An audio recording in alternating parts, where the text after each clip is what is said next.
Ada juga sih yang pernah meneror saya, mau geruduk rumah saya, sebanyak 1.000 pendemo di depan rumah saya. Kami tidak gentar, tidak takut. Sidang CLS memang kami berharap ijazahnya Pak Jokowi, juga Pak Jokowinya sendiri bisa dihadirkan di sidangnya CLS.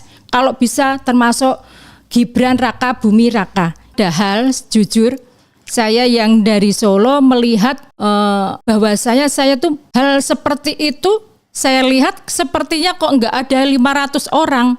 Nggak ada 500 orang kah?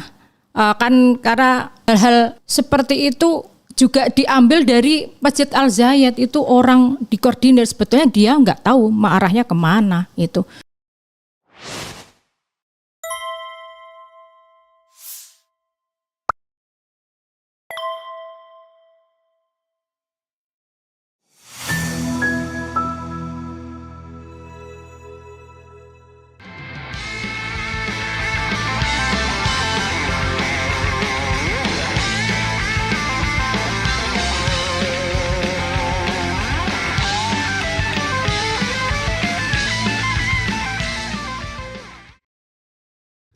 Assalamualaikum warahmatullahi wabarakatuh. Waalaikumsalam. Sobat RH sekalian, jumpa lagi kita di channel yang keren ini. Keren cerdas. Jadi sudah lama sekali saya tidak di meja ini ya. Dan juga sudah lama tidak mengundang tamu ya. Karena kebetulan memang sibuknya di RRT ya. Tetapi saya punya tamu istimewa dari Solo, kota yang sangat terkenal di Republik Indonesia karena melahirkan dan membesarkan orang yang kemudian memenuhi ruang kontroversi masyarakat hari ini ya. Namanya Wuri Handayani tapi dikenal sebagai Wuri Baret. Assalamualaikum warahmatullahi wabarakatuh Mbak Wuri. Waalaikumsalam. Oh, luar biasa ya. Jadi kalau sudah dilihat baretnya orang tahu ini Wuri Baret ya. Siap. Oke. Jadi sobat RH sekalian, Wuri Baret ini menarik sebagai aktivis seperti Bunda Mary. Kalau Bunda Mary lebih nekat lagi karena harus nyebrang lautan ya kan? Karena Bunda Mary itu aktivis dari Lampung. Kalau ada kegiatan-kegiatan dia datang. Dia datang pakai mobil, kadang-kadang diantar suaminya, kadang-kadang diantar anaknya. Tapi Wuri Baret lebih hebat lagi, sendirian aja. Sendirian aja dari Solo ke sini, entah pakai bus, entah pakai pesawat, entah pakai kereta api, kita nggak tahu nanti cerita dia gitu ya. Dan Wuri Baret ini juga videonya sempat viral di RH Channel ketika kita geruduk Solo beberapa waktu yang lalu dan kemudian interview di rumah masa kecil Hari Mulyono. Yang tidak lain adalah kakak iparnya Jokowi ya. Adik iparnya Jokowi ya yang sudah meninggal dunia dan diperkirakan dia yang lulusan Fakultas Kehutanan yang asli ya. Yang memang betul dia. Tapi apakah Joko Widodo juga Fakultas Kehutanan? Nah, inilah yang menjadi pusat kontroversi hari ini dan kalau dikembalikan kepada Roy Suryo, Rismond dan Dr. Tifa ya mereka sudah berkeyakinan bahwa 99,9% ijazahnya palsu. Kalau ijazahnya palsu kan tidak mungkin berarti dia pernah tamat, tapi pernah kuliah belum tentu juga. Bisa jadi dia pernah kuliah, tetapi pernah tamat tentu tidak. Kalau seandainya ijazahnya memang palsu. Nah, saya ingin menggali beberapa informasi dari Mbak Wuri. Pertama soal keadaan Solo, ya kan?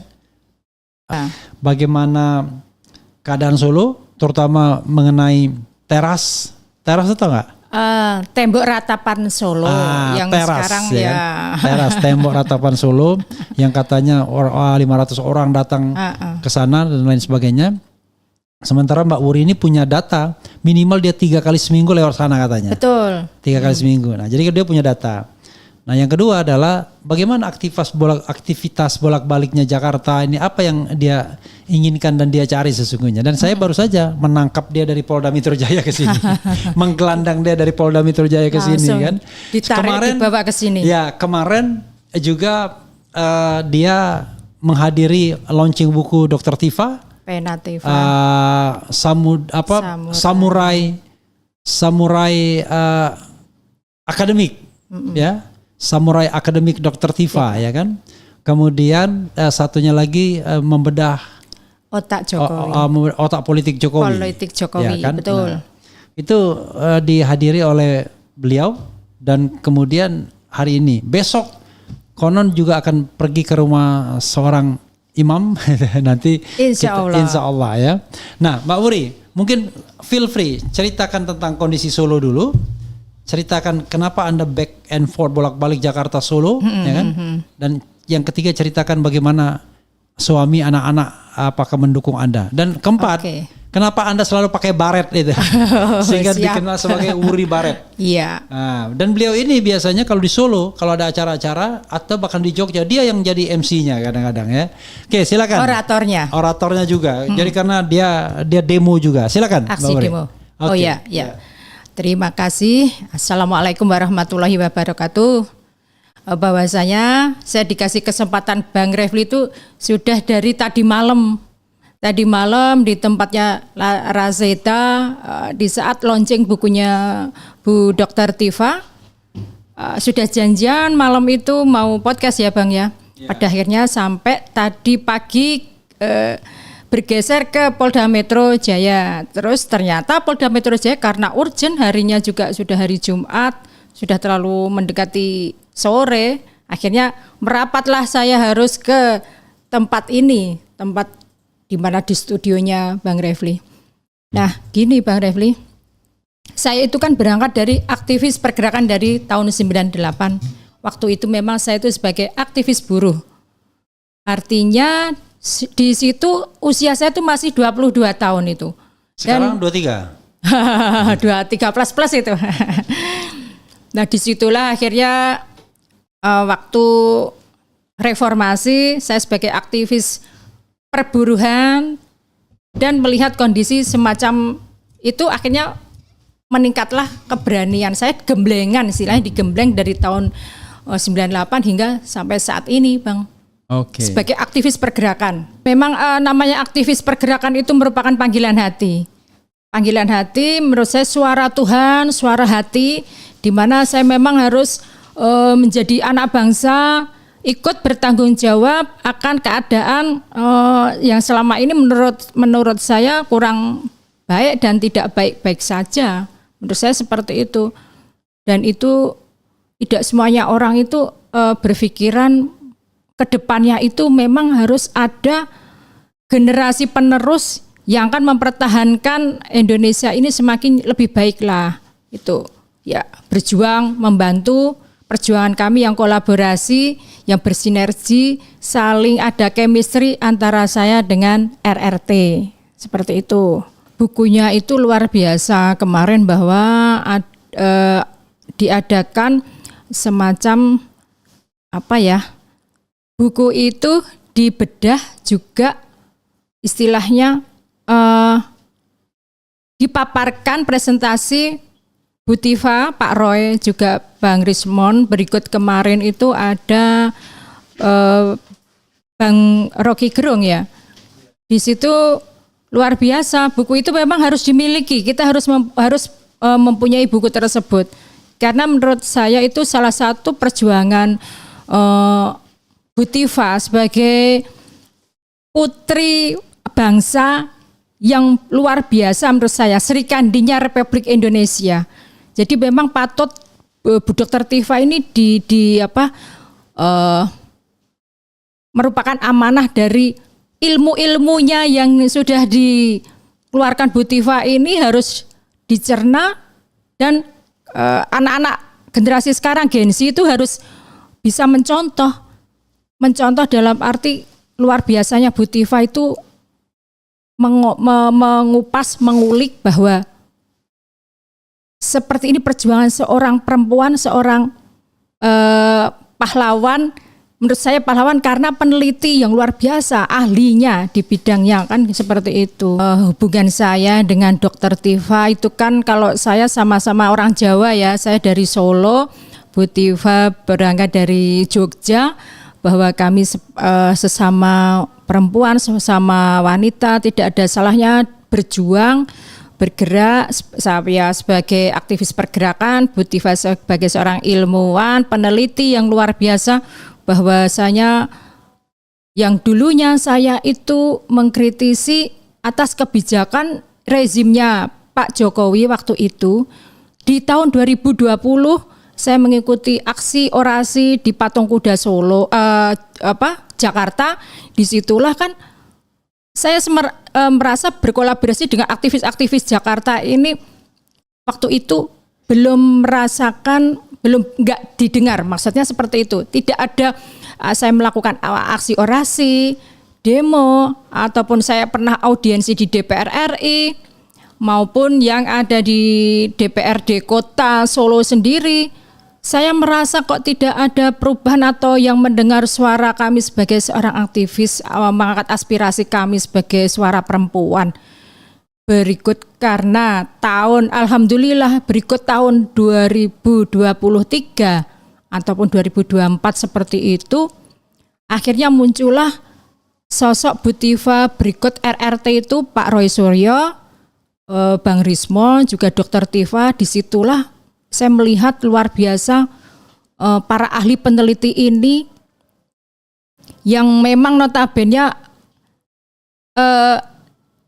berjuang untuk mengangkat aspirasi beliau-beliau ini, di mana beliau ini mempunyai tanggung jawab untuk menguak dan memperjuangkan kebenaran dan keadilan, mencari kebenaran, berjuang untuk mencari kebenaran dan keadilan. Disitulah saya di tahun 2020 itu berjuang dengan aktivis teman-teman di Jakarta, merasa tidak sendirian karena muncullah pahlawan-pahlawan seperti RRT itu kan bagi saya juga luar biasa. Jadi saya merasa bangga, bahagia.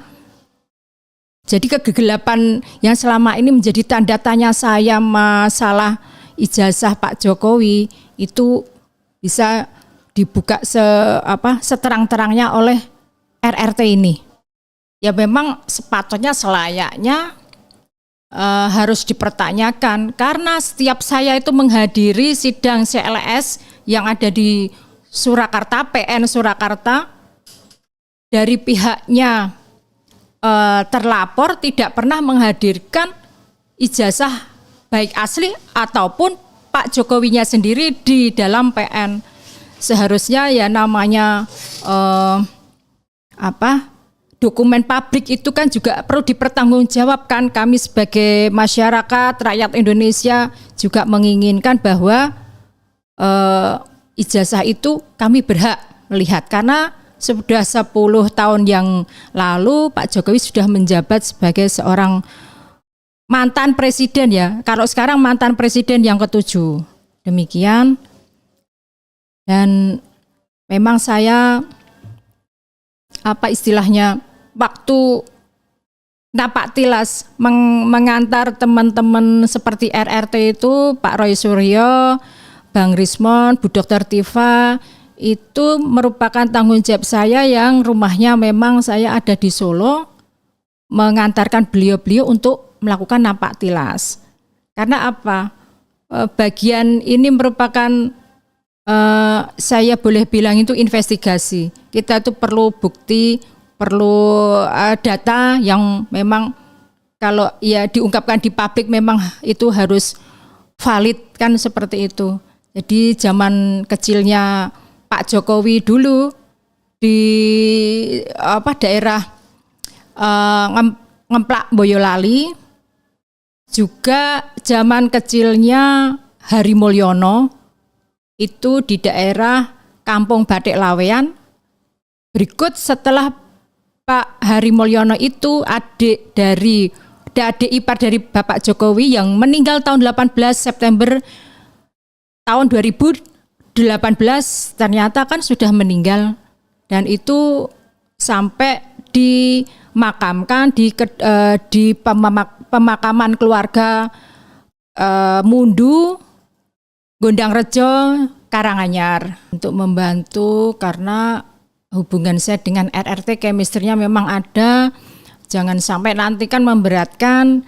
Ya memang tanggung jawab saya juga sebagai aktivis pergerakan yang memang notabene mengetahui tanggal 15 April kemarin waktu ada aksi, bukan aksi ya, tapi ini ya, kita ikut membersamai ya, sebagai aktivis pergerakan itu ikut membersamai kunjungan Dr. Tifa, Pak Roy Suryo, juga Bang Rismon di UGM ya. Salah satunya memang saya sebagai ini saksi nanti yang akan penyidik dari Polda Metro Jaya nanti memang akan memanggil saya, dan bismillah saya siap, dan tanggung jawab saya memang harus berjuang menegakkan kebenaran dan keadilan untuk membersamai mengawal perjuangan RRT.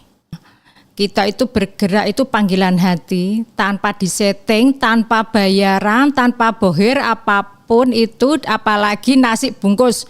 Orang di luaran sana itu termul itu loh, biasanya mengatakan aktivis nasi bungkus.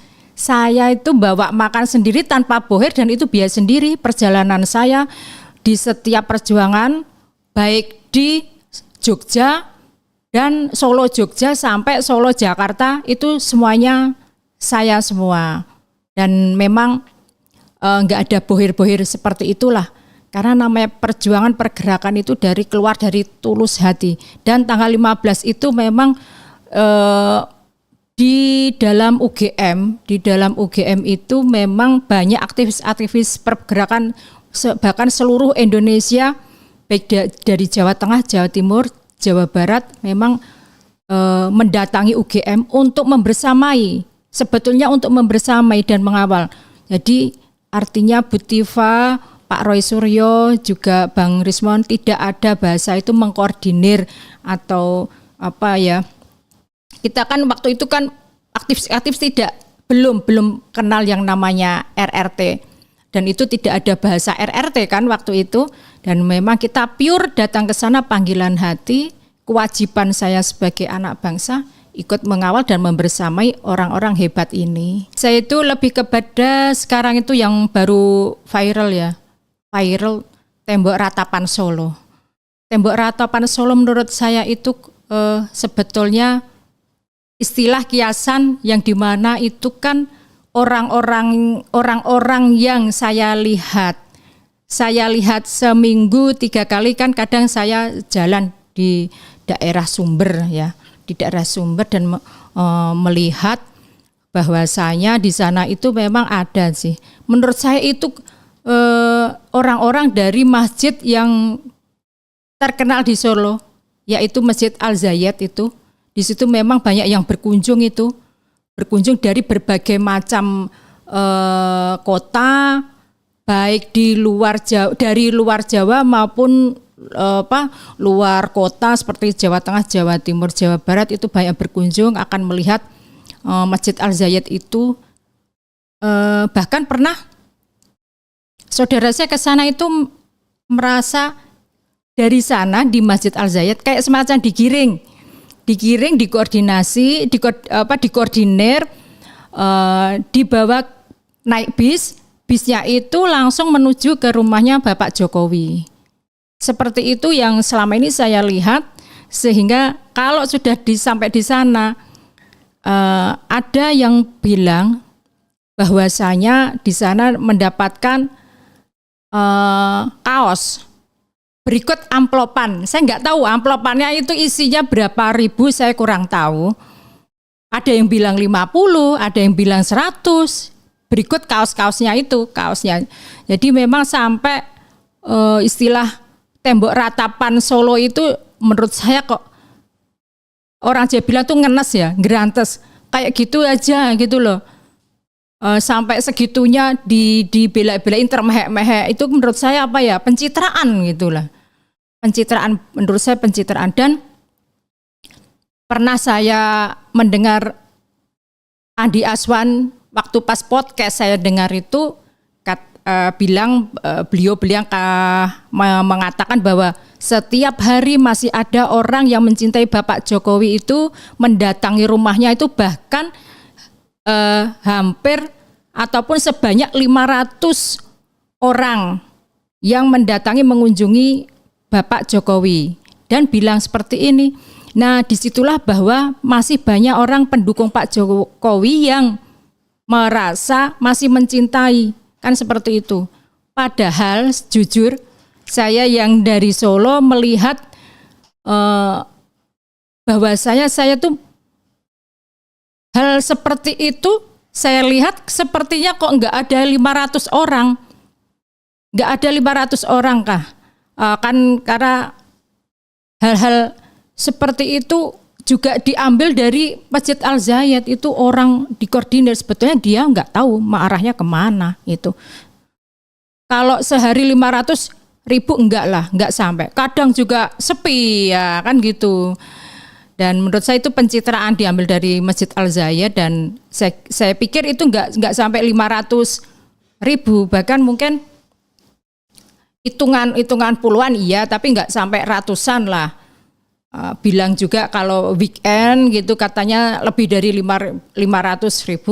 Saya kira itu nggak seperti itu. Dari saya melihat, mendengar dan merasakan, karena seminggu 3 kali saya sering lewat situ. Aktivitas saya harus melewati rumah Jalan Kute Sumber seperti itu.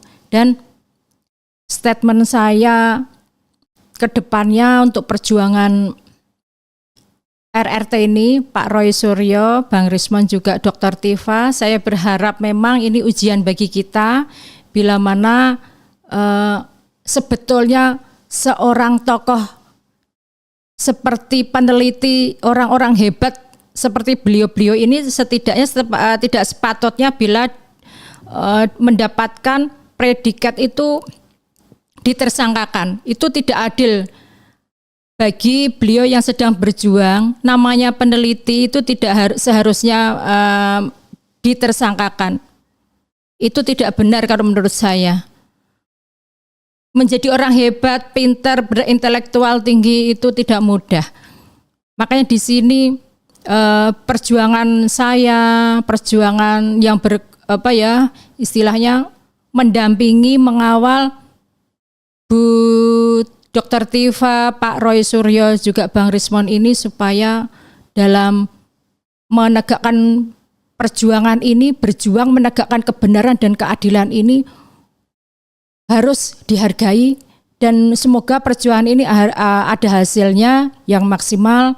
Saya berharap ini menjadi tolok ukur, RRT itu menjadi ujung tombaknya bangsa Indonesia ini untuk berdiri kokoh, karena satu-satunya harus dikuak betul-betul ijazahnya, dugaan ijazah palsu Pak Jokowi ini harus benar-benar dibuka sebenar-benarnya dan seterang-terangnya.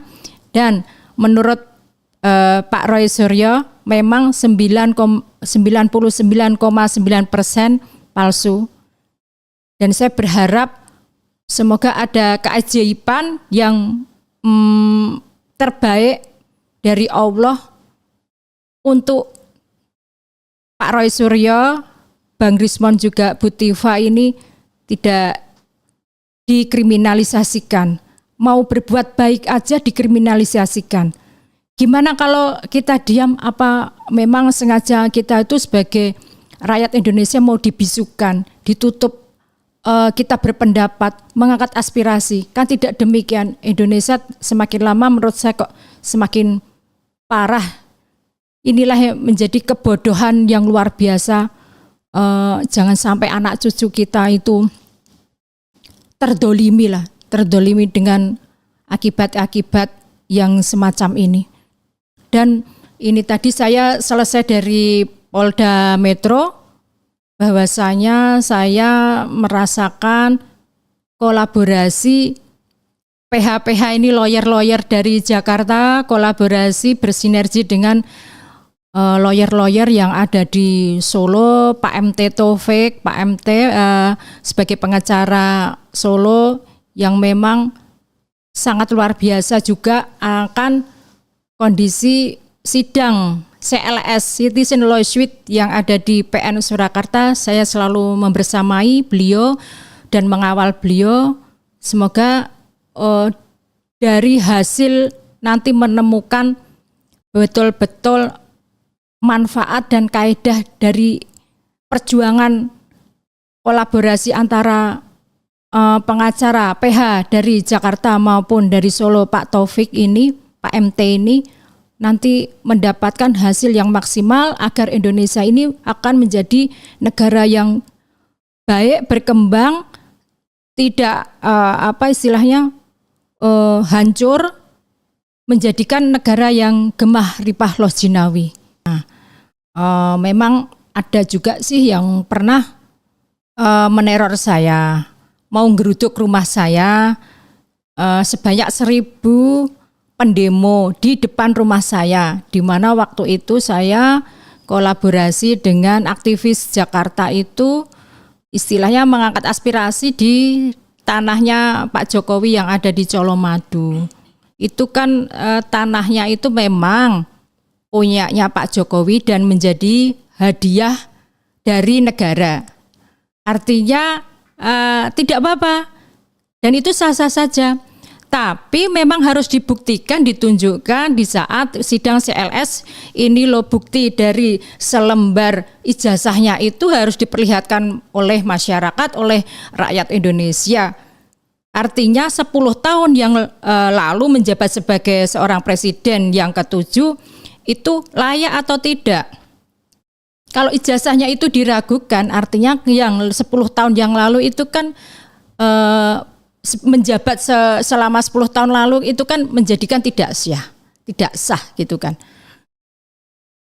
Tanah yang ada di Colomadu itu kan merupakan sebetulnya uang dari kita dan itu menjadikan uang rakyat diambil dari setiap pajak itu kita kan yang membayar, artinya tanahnya Colomadu itu memang uang dari rakyat, uang dari kita. Kita nggak apa-apa bila mana memang ijazahnya Pak Jokowi itu asli dan sah.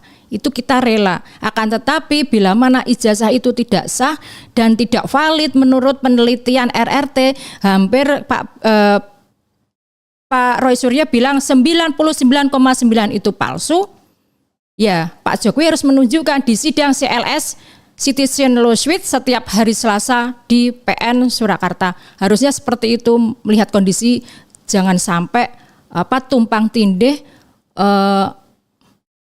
ada gesekan-gesekan memecah belah sesama rakyat Indonesia. Sudah tunjukkan selembar itu. Kalau memang valid, ditunjukkan memang betul-betul kita ikhlas-ikhlas saja selama setiap bulannya kita diminta untuk membayar pajak itu enggak apa-apa. Artinya kalau ada pembohongan publik, berarti Pak Jokowi sudah melakukan pembohongan itu selama 10 tahun yang lalu dan sudah berbohong sebanyak 280 juta rakyat Indonesia. Saya menyesal kalau itu memang terjadi. Saya enggak pernah memilih, jujur enggak pernah memilih Pak Jokowi. Baik dari wali kota tahun 2025 hingga sekarang, saya enggak pernah milih. Itu perasaan saya aja, feeling aja. Saya kan namanya walaupun saya orang awam, tapi saya berdasarkan feeling aja seperti itu saya. Kan ujung-ujungnya juga sudah dipersiapkan Pak Jokowi hingga saat ini purna sebagai seorang presiden. Tetapi itu sudah dipersiapkan beliaunya itu di tahun 2025 hingga sampai ke gubernur DKI hingga sampai ke presiden sampai sekarang ini sudah purna. Alhamdulillah perjuangan saya, pergerakan saya didukung, disupport oleh keluarga saya, baik suami sama anak-anak. Walaupun dari awal anak-anak agak bahasanya ngeri-ngeri sedep karena rumah saya waktu itu sering didatangi dari Kodim, juga Polresta, baik dari Karanganyar maupun Surakarta sendiri, dari intel-intel tersebut. Tapi menurut saya itu tidak menyurutkan saya untuk tetap berjuang. Tetap saya berjuang, tidak akan sampai titik darah penghabisan. Saya akan tetap berjuang, tidak masalah seperti itu. Itu konsekuensinya saya sebagai seorang aktivis pergerakan Alhamdulillah, yang penting doa restu dari keluarga, terutama suami saya memberikan dukungan, support apa yang selama ini saya perjuangkan. Dan masalah baret ini memang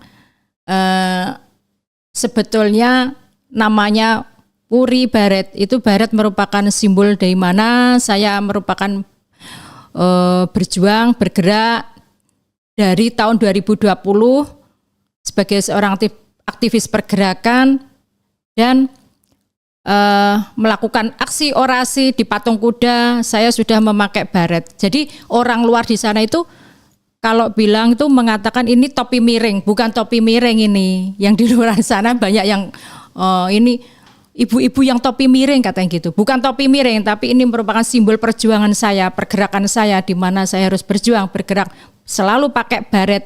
Ini merupakan ciri khas dari saya untuk tetap berjuang dan bergerak. Teras, tembok ratapan orang Solo kayak gitu. Tapi saya walaupun orang Solo tidak meratap-ratap, saya nggak mau termehek-mehek di depan rumahnya Jalan Kutai nomor 1 Sumber, nggak mau saya.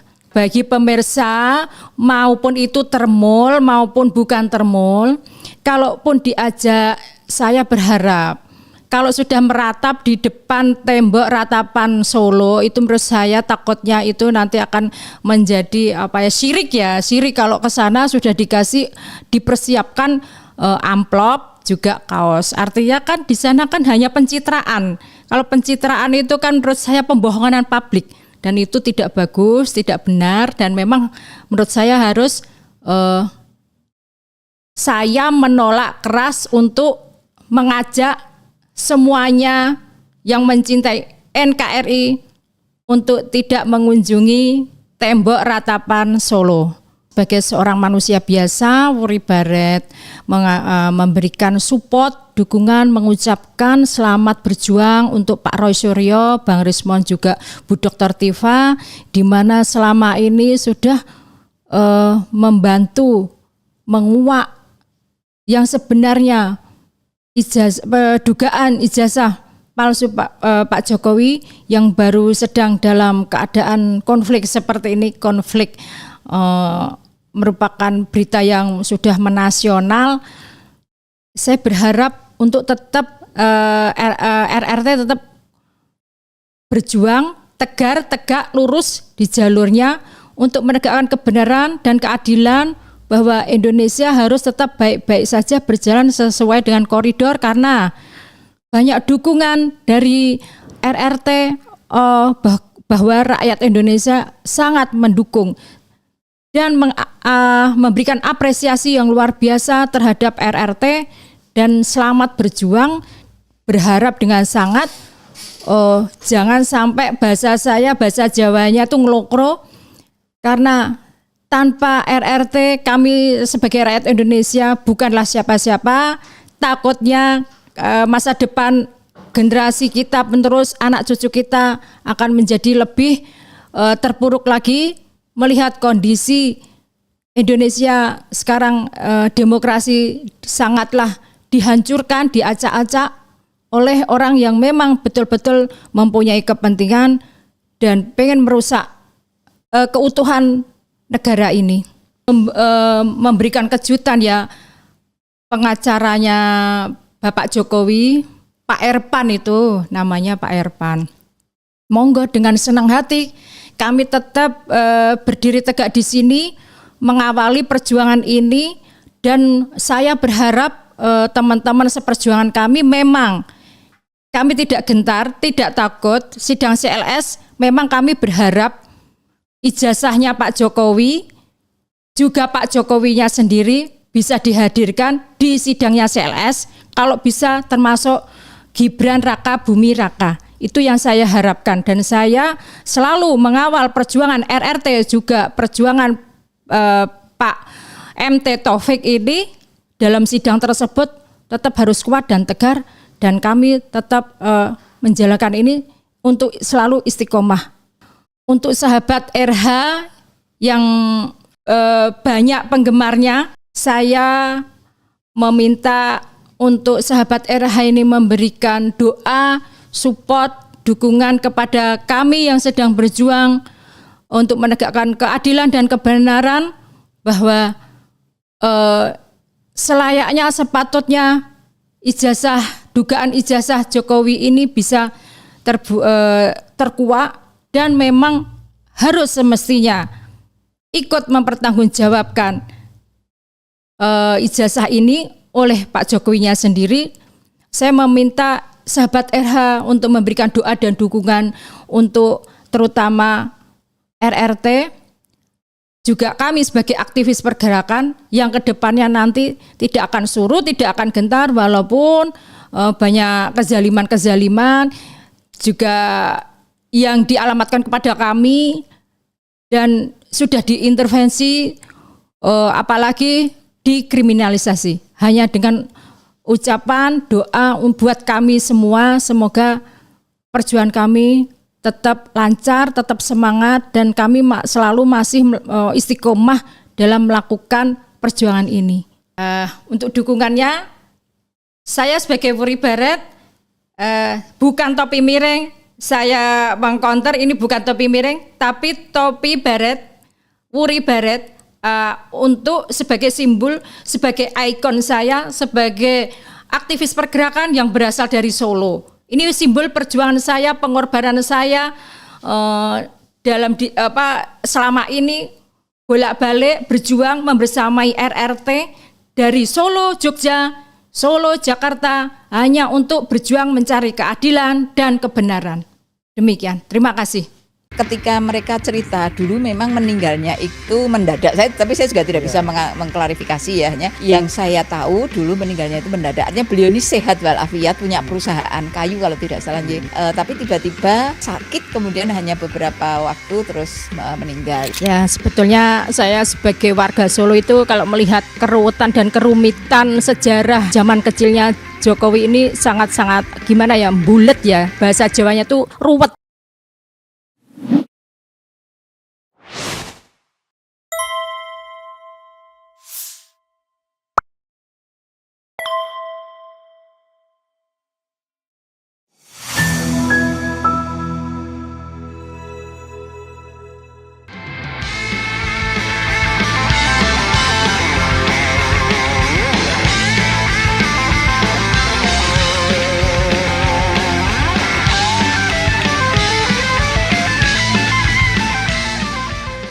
Warahmatullahi wabarakatuh. Sobat RH sekalian, jumpa lagi kita di channel yang keren ini, keren cadas. Yang belum pernah mendengarkan mohon maaf kalau kemudian aneh gitu ya. Jadi sobat RH sekalian, kebetulan kami sedang di Solo, di Surakarta. Hari ini di satu tempat namanya Batik Mahkota Lawean, yang punya orang di samping ke sebelah kanan saya. Tetapi kami selain berkunjung juga ingin podcast. Ini podcast ini menarik karena ternyata lokasi ini berdempetan rumahnya dengan rumah almarhum Hari Mulyono. Dan Hari Mulyono itu kita tahu adalah adik ipar dari Presiden ke-7 yang kemudian istrinya kemudian menikah lagi dengan mantan Ketua Mahkamah Konstitusi, mantan ya, yang tidak lain adalah pamannya Gibran ya. Dan kemudian ada putusan 90 nyambung kemana-mana bisa. ada pantunnya, tapi pantunnya menyusul.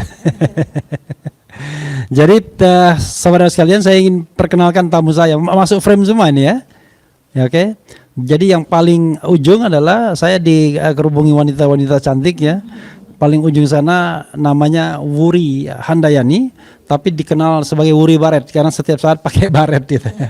Baret hitam gitu ya. Itu kayaknya pasukan anti teror. Jadi beliau dari organisasi KWPI ya. Jadi KWPI nasional. Jadi itu apa? Komunitas Wanita Pergerakan Pejuang Indonesia ya. Nggak mau dia ada perempuan atau wanitanya, pokoknya komunitas. Oh, ada wanita, memang wanita pejuang Indonesia ya. Oke, nah berikutnya ini pemilik dari Batik Mahkota Lawean ini, Bu Yuli, siapa tadi? Saya lupa. Yuli Yuli Prasetya Ningrum. Memang saya belum tanya ya. Itu kebetulan kakak kelas saya.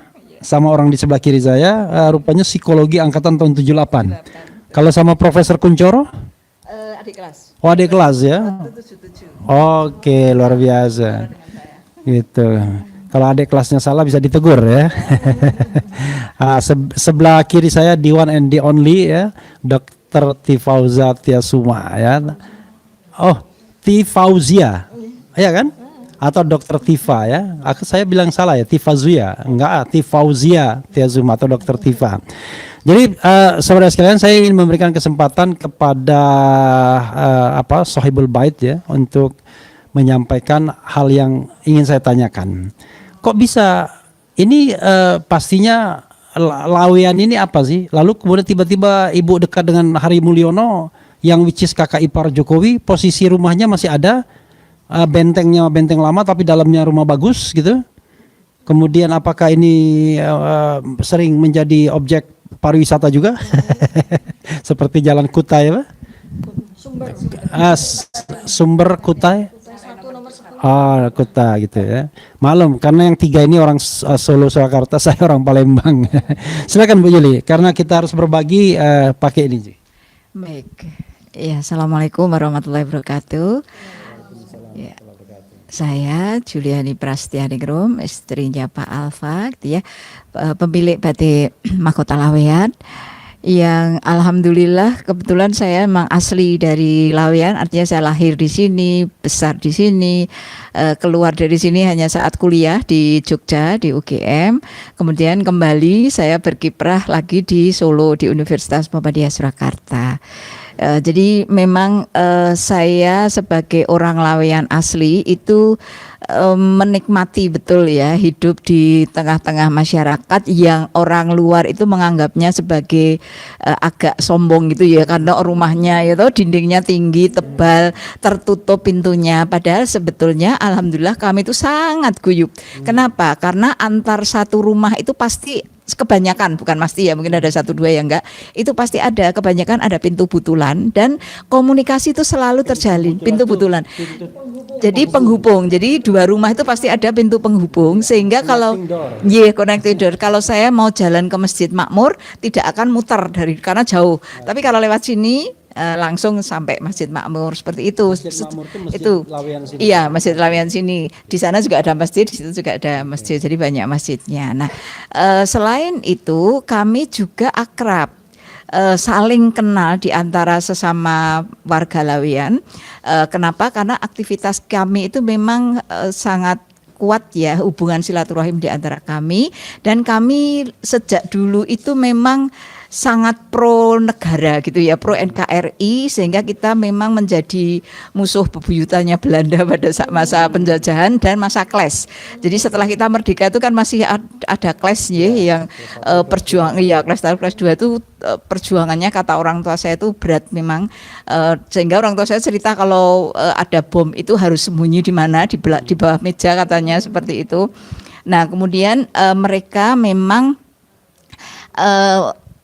helpful ya pada pejuang-pejuang negara kita. Jadi mereka kalau ada pejuang yang dikejar tentara Belanda masuk ke Lawean, itu insya Allah pasti aman. Pada saat itu pasti aman, karena masuk pakai baju tentara, keluar pakai baju petani atau baju juragan batik seperti itu, yaitu meskipun ketemu tentara yang sama mereka pasti tidak mengenal seperti itu. Jadi di sini dianggap sebagai lokasi perjuangan gitu ya, sehingga Belanda juga sangat tidak suka dengan masyarakat Lawean, dan Bung Karno itu sangat mengapresiasi kami. Maka beberapa kali rawuh ke sini bersama Ibu Hartini, itu foto yang ada. Kebetulan Bu Megawati tahun 2006 saat Kampung Batik Lawean ini baru dibuka juga pernah pinarak di sini, di rumah ini, membatik, itu batikannya masih ada. Itu kan itu Bu Mega itu batik. Ya tadinya nggak mau, aku reso gambar. Jadi bahasa Jawanya bagus tuh Bu Mega. Aku reso gambar. Udahlah Mbak, udah gambar aja pasti bisa, saya bilang gitu. Akhirnya jadi ya itu gambar bunga matahari itu. Iya, seperti itu. Kemudian kami itu guyup ya. Jadi dulu memang TV kita itu kan TV hanya malam hari nggih, TVRI malam hari antenanya itu 24 meter tinggi sekali. Sehingga kalau ada antena berarti punya TV. Jadi orang sak kampung tahu ini rumahnya Bu itu ada TV, kemudian kita nontonnya ke situ. Jadi kita itu terbuka. Nggak ada yang namanya punya TV pintu regolnya ditutup, nggak ada. Ya saya ketika orang tua saya belum punya TV itu saya nunutnya ke rumahnya Bu Mul ya dulu, Mul siapa ya lupa saya namanya, lama lengkapnya. Oh ya Mulyo Sumarto, Mulyo Sumarto, ibu bapaknya Heri Mulyono. Itu ya, jadi saya itu nonton TV-nya di situ. Iya, pada di RT 1 ini, satu-satunya di RT 1 itu ya itu setahu saya namanya Mulyo Sumarto itu kaya dan welcome ya. Jadi kita cah cilik-cilik itu ya seperti itu kondisinya itu ya dibukain, bahkan kadang-kadang kita tertidur di depan TV itu ya nggak dimarahi, ya didiemin terus nanti kalau TV-nya selesai jam 12 itu baru dibangun, hehehe TV-nya wis entek itu suruh pulang. Belum warna. Belum 24 inci seingat saya itu ya 20 itu udah gede, tapi pada saat itu udah gede dewe. 24 inci itu gede dewe. Zaman dulu gede banget ya, paling gede. Dan yang nonton banyak banget gitu kalau pas Thomas Cup itu seperti itu. Iya, jadi itulah kemudian tahun berapa ya kita beli TV Mas Agus, tahun berapa itu kita gantian yang kedatangan tamu-tamu tetangga untuk nonton TV di rumah. Ya enggak apa-apa, seperti itu masih jarang soalnya yang punya TV seperti itu. Dan itulah keguyuban kami. Kami itu sangat menghargai kejujuran seperti itu, dan kebanggaan kami sebagai anak juragan batik atau juragan batiknya bapak ibu kami itu memang tidak mendidik anak-anak itu juga menjadi seperti mereka, menjadi pengusaha itu tidak. Jadi fokusnya itu sekolah, dicarikan sekolah yang baik. SMP 1 tadi Mbak Tifa bilang di Solo itu memang SMP favorit itu SMP Negeri 1, SMA-nya SMA Negeri 1 dan SMA Negeri 3. Kalau SMP itu SMP Negeri 1 dan SMP Negeri 4. Nah kalau dijamin kalau sekolahnya di situ tuh insya Allah pasti perguruan tingginya negeri gitu ya, dan yang terkenal UGM, ITB, ITS itu seperti itu dulu. Kakak saya ini ITB itu teman-temannya banyak yang dari Solo sehingga beliau kuliah di Bandung 5 tahun nggak bisa bahasa Sunda. Tapi saya punya teman dari Bandung kuliah di UGM baru setahun sudah bisa bahasa Jawa dengan melipir dengan medok gitu ya, medok banget seperti itu. Dosen UGM juga. Iya makanya. Iya ini gaulnya kakak saya gaulnya dengan sesama orang Solo. Jadi ibu-ibu yang cantik ya. Kebetulan ini cuma satu, jadi kalau nanti ngomong itu gantian mic ya, nggak apa-apa. Tapi kita punya ini yang juga tempat lain yang bisa masuk suara. Jadi kita ingin membahas tentang Hari Mulyono, nggak keberatan Bu ya? Iya. Oke. Ada pertanyaan saya, Ibu kan dari kecil di sini. Iya. Berarti ketemu Pak Hari Mulyono ya? Pernah ketemu? Istri kalau Oke, nanti apa dijawab aja nanti.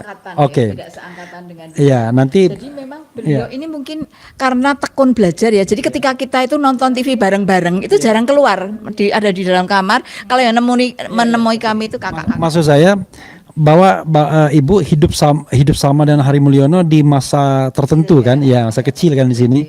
Nah, pertanyaan saya adalah waktu beliau menikah dengan adik kandung Pak Jokowi itu adik tiri Pak Jokowi, Idayati, apakah Ibu tahu pada waktu itu? Dan juga yang menarik, kita langsung aja kan, waktu beliau meninggal 2018, apakah juga tahu? Ya, di sini, dan apakah dia masih di sekitar sini tinggalnya?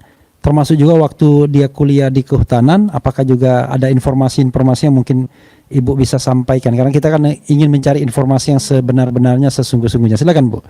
Iya, jadi terus terang memang saya tidak kenal ya dengan Hari Mulyono karena memang tidak sebaya. Dulu itu biasanya gerombolan itu ya seangkatan seperti itu.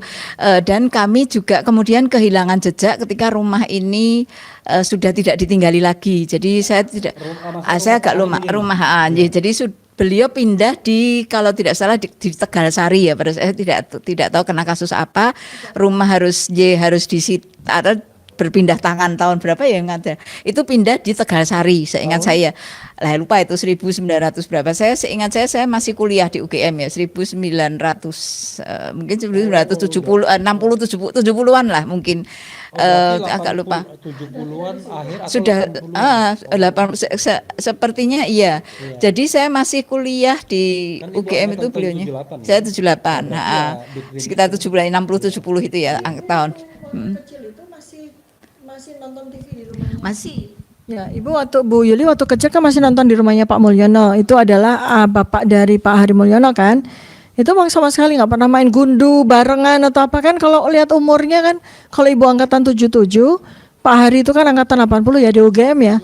Berarti kan kira-kira 3 tahun. Memang nggak temen sih, tapi kan paling nggak lihat gitu sosoknya. Terus kemudian waktu ya coba kita recall sama-sama ya.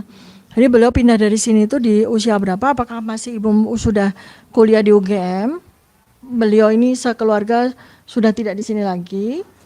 Ya, kemudian yang kedua itu sejauh mana ibu tahu tentang masa lalunya Pak Hari Mulyono? termasuk perkawinannya ya dan kematiannya yang penting.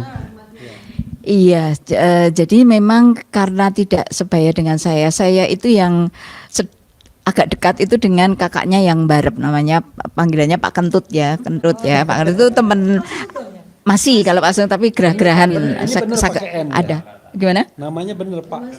Kentut itu panggilan karena orangnya gemuk. Oh, lupa saya nama aslinya sampai lupa. Kentut itu kakak kelas saya, Bu. Iya, kentut itu kenceng gitu ya. Kenceng seperti itu. Dan dengan beliau Mas Kentut ini yang aktif ke kampung. Jadi bergaul dengan masyarakat kampung. Kalau mungkin karena Mas Hari Mulyono ini tidak ada yang sebaya dengan dia, artinya di kampung ini nggak ada yang sebaya dengan saya, jarang keluar, artinya entah belajar entah apa saya tidak tahu. Jadi saya sendiri juga tidak begitu mengenal dengan Pak Hari Mulyono gitu. Hanya ketika kemarin ada syuting di situ, kemudian kita ngobrol dengan orang-orang yang masih punya saudara dengan pemiliknya Bu Mul itu tadi, itu ternyata informasi yang saya peroleh ya memang dulu itu Hari Mulyono di situ Bu, tapi sampai kapan beliau pindah ke Tegalsari itu ya pada saat itu sekeluarga. Masalahnya kalau orang tua saya pasti tahu ya masalahnya apa. Tapi kalau kami hanya Bu itu sekarang rumahnya sudah disita atau dijual gitu ya. Beliau ikut dengan keluarganya di daerah Tegalayu. Nah kemudian karena saya tidak begitu mengenal dengan Pak Mas Hari Mulyono, maka pernikahannya pun saya juga tidak diundang gitu ya, karena tidak mengenal. Kematian juga tidak tahu karena pada saat itu memang informasi tentang Hari Mulyono itu masih sangat minimal ya, masih sangat minimal dan belum begitu ada yang mau memperhatikan, sepertinya seperti itu, sehingga kami juga tidak begitu memperhatikan. Hanya ketika mereka cerita dulu memang meninggalnya itu mendadak, tapi saya juga tidak bisa mengklarifikasi ya, hanya yang saya tahu dulu meninggalnya itu mendadak, artinya beliau ini sehat walafiat, punya perusahaan kayu kalau tidak salah, tapi tiba-tiba sakit kemudian hanya beberapa waktu terus meninggal. Ya memang semuanya takdir, cuman saya tidak tahu kronologinya seperti itu. Ya, tapi yang jelas kalau dia 5 tahun, beliau itu 5 tahun lulus, itu berarti orangnya memang cerdas. Dan memang tipenya orang Laweyan itu kalau pinter tuh biasanya memang isolatednya, cenderung isolated karena antisosial ya. Jadi dia lebih suka ngamar, ngerjain tugas, apalagi di SMP 1, SMA 1 tuh PR-nya banyak sekali gitu. Iya, seperti itu sih, kayak kami tidak begitu mengenal Mas Hari Mulyono. Oke, nggak apa-apa ya. Tadi kita sudah datang ke rumah Pak Hari Mulyono almarhum. Rumahnya besar ya. Kemudian temboknya masih yang asli, tapi dalamnya kayaknya sudah direnovasi ya. Dan konon yang membeli adalah orang yang dikenal di Jakarta juga ya. Sangat terkenal di Jakarta. Kita nggak boleh nyebut nama Yapto, nggak boleh. Oh, nggak boleh ya. Nggak boleh. Nggak boleh. Juga jarang banget ke sini. Seingat saya hanya sekali atau 2 kali seperti itu, sehingga tetangga kami mayoritas juga nggak nggak tahu itu siapa yang punya sekarang. Yang pasti penunggunya kita kenal karena mereka tinggal di situ. Oke, saya mau ke Mbak Wuri Baret ya, WB ya. Saya dengar Mbak Wuri pernah mengunjungi makam Hari Mulyono. Bahkan katanya mau membongkarnya segala. Bisa diceritakan mungkin hal-hal yang perlu diketahui publik dan terutama sobat daerah sekalian. Silakan, Mbak Wuri. Terima kasih untuk pemirsa sekalian. Bahwasanya kemarin itu kan saya untuk mengawal atau mendampingi diminta sama Bang Rismon. Istilahnya menelusuri atau menginvestigasi tepatnya itu di mana letak kuburannya Hari Mulyono. Nah, itu termasuk sampai rumahnya zaman kecilnya Jokowi. Itu sudah saya telusuri dan di KPU dan sebagainya itu sudah saya dampingi karena meminta saya untuk tolong Mbak Uri sebagai orang Solo aku ditemani. Oke, ya siap, saya bilang gitu. Nah, kembali ke tempatnya Bapak almarhum Hari Mulyono itu memang untuk kuburannya itu di daerah Gondangrejo di kuburan Mundu namanya. Ya, jadi memang di situ meninggalnya tahun 1924 September 2918 itu meninggalnya Hari Mulyono. Ya 18, tanggalnya 24 September. Saya punya dokumentasinya dan foto video ada di sini semua. Bahwasanya kuburannya Hari Mulyono itu ada semacam satu petak itu ada kalau nggak salah 5 nisan di situ. 5 nisan, salah satunya dengan ini Noto Miharjo sama Sujiatmi, yang satunya itu kayak Pak D-nya itu Pak D-nya, terus yang paling sebelah kanan itu makamnya Hari Mulyono di makam apa ya istilahnya makam keluarga Mundu Karanganyar, daerah Karanganyar itu. Iya. Padahal saya juga gini, Hari Mulyono itu kan aslinya Lawean. Kenapa harus dikubur di luar Solo, di luar kota?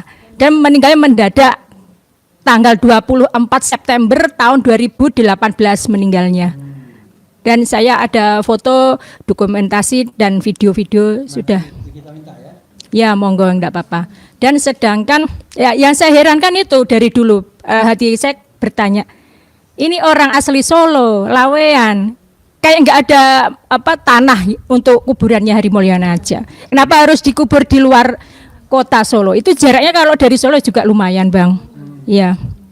Daerah Karanganyar. Demikian juga tempat kecilnya zaman Jokowi itu di Giri Mulyo, daerah Boyolali.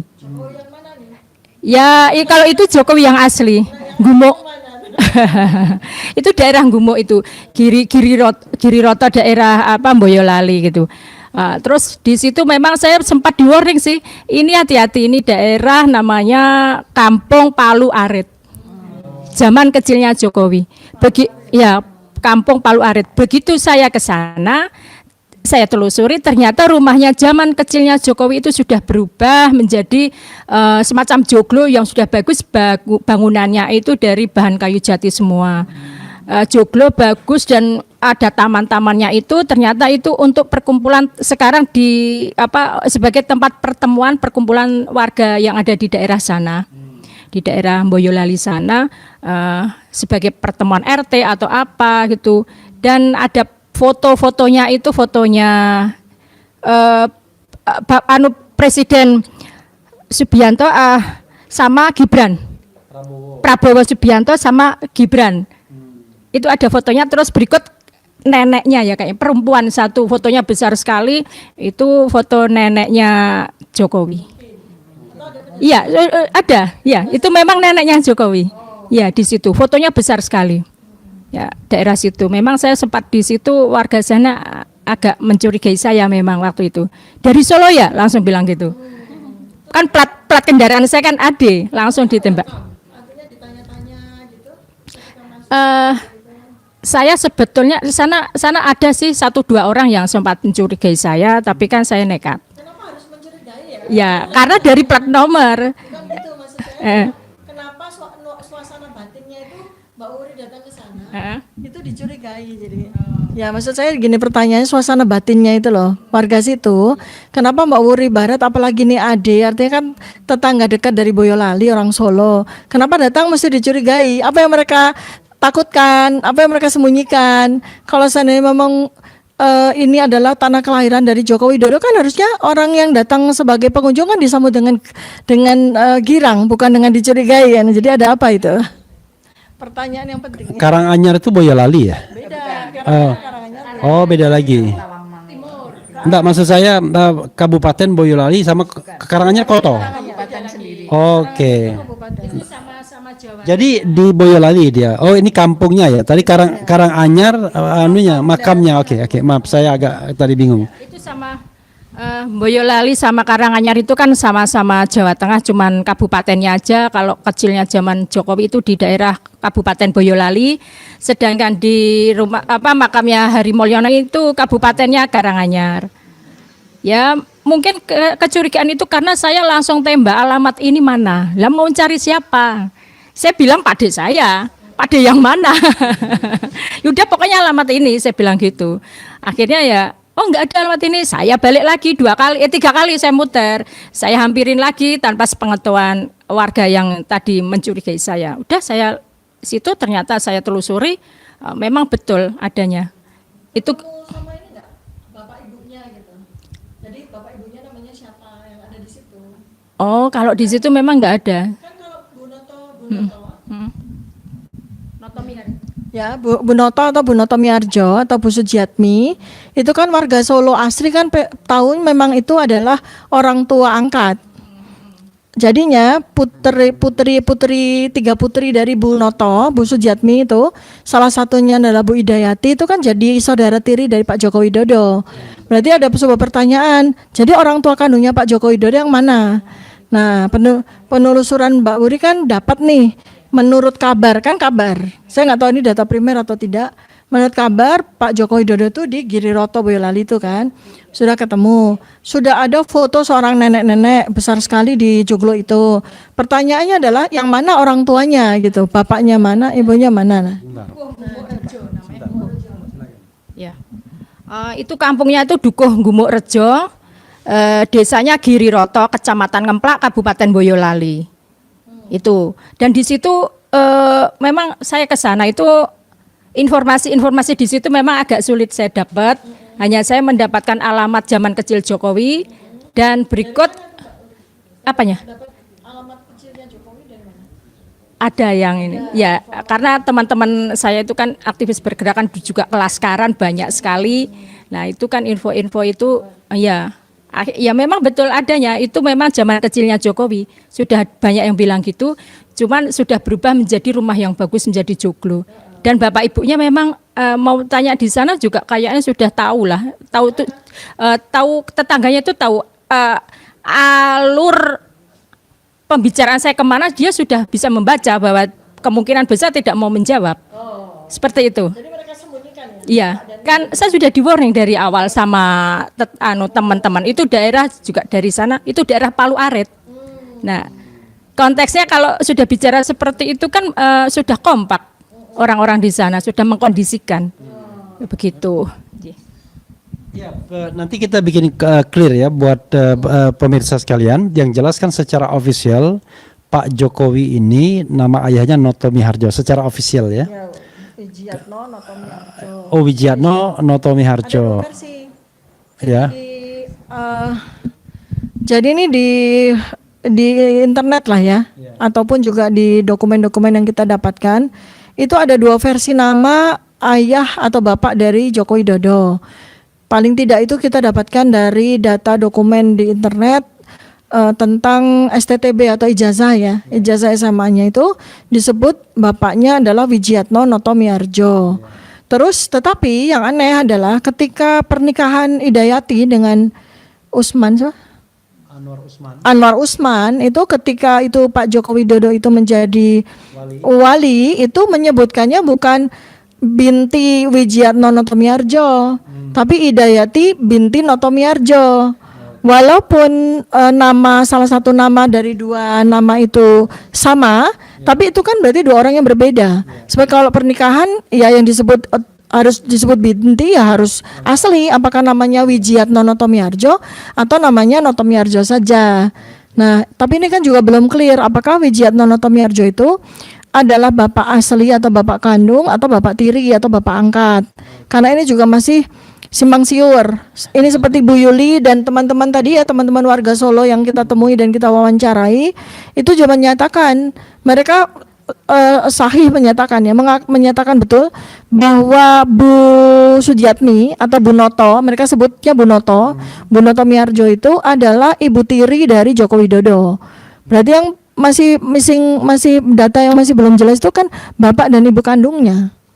Ya kan? Artinya clear bahwa bapak tirinya adalah Pak Noto Miarjo, ibu tirinya adalah Ibu Sujiatmi Noto Miarjo. Nah, yang belum clear kan bapak dan ibu kandungnya itu.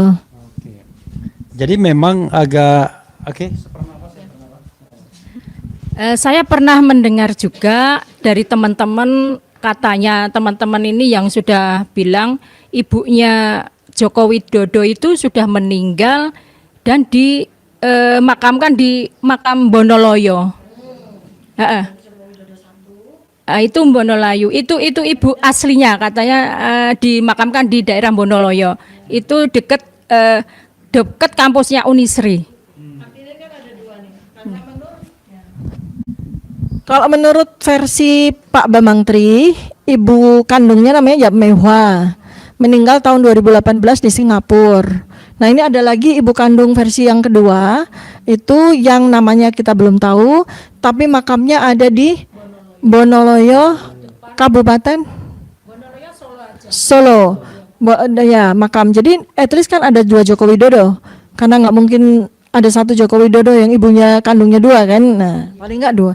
Karena saya hitung ada 8. dan juga ada juga isu mengenai bapak kandung Joko Widodo, katanya Heri Purnomo apa ya? Namanya Heri Purnomo ini yang versi 1. Jadi yang ada yang di buku Bambang itu ya Heri Purnomo kan? Hari Purnomo sama Yap Mehwa gitu ya. Nah, terus ada lagi. Gitu. Jadi ada 8 bapak kandung, 8 ibu kandung, berarti ada 8 Joko Widodo. Oke, kita nanti kita lanjutkan. Ada lagi yang mau disampaikan, Mbak Uri? Ya, sebetulnya saya sebagai warga Solo itu kalau melihat keruwetan dan kerumitan sejarah zaman kecilnya Jokowi ini sangat-sangat gimana ya, bulet ya, bahasa Jawanya tuh ruwet. Nah, seperti itu, apalagi dengan adanya ijazah palsu ini luar biasa. Kalau belum terkuak, sebetulnya sudah terkuak ya, tapi tidak untuk mengakuinya ini ya, sudah terkuak, tapi untuk mengakuinya ini loh, Bu ya. Kenapa tidak harus berterus terang kepada masyarakat Indonesia, khususnya Solo? Kan kita tuh kan sebagai warga Solo, orang Solo kan malu juga dalam keadaan seperti ini. Ya malu, apalagi dengan bahasa kata-kata geng Solo itu kan, apalagi bahwa tidak semuanya orang Solo itu picik, licik dan busuk, apalagi zolim kan seperti itu. Iya, sehingga harus ya betul. Dan harusnya itu bukan geng Solo tapi geng Mulyono atau geng Jokowi. Seperti itu. Jadi saudara sekalian, itu dari Bu Puji ya, lupa ya Puji ya. Bu Juli kok dari kok Puji. Bu itulah kalau sudah berusia kan, Bu Juli dan Wuri ya gitu. Oh, makanya jadi Puji ya. Juli dan Wuri. Jadi memang warga Solo sendiri, bahkan orang yang sudah lama tinggal di Laweyan ini sendiri memang kesulitan untuk melacak ya silsilah dan lain sebagainya dari Pak Joko Widodo. Kenapa kita memerlukan hal ini? Karena kebetulan Dr. Tifa memang sedang melakukan penelitian tentang ini ya, dan penelitian ini salah satunya sudah terwujud dalam buku Jokowi's White Paper yang bisa dibaca ya, dan tentu dibeli ya, untuk dimiliki ya. Kemudian juga akan ada lanjutannya entah Jokowi's yang lain gitu ya, jejak yang lain, atau nanti kita akan beralih juga kepada tadi Gibran's Black Paper gitu ya. Wassalamualaikum warahmatullahi wabarakatuh.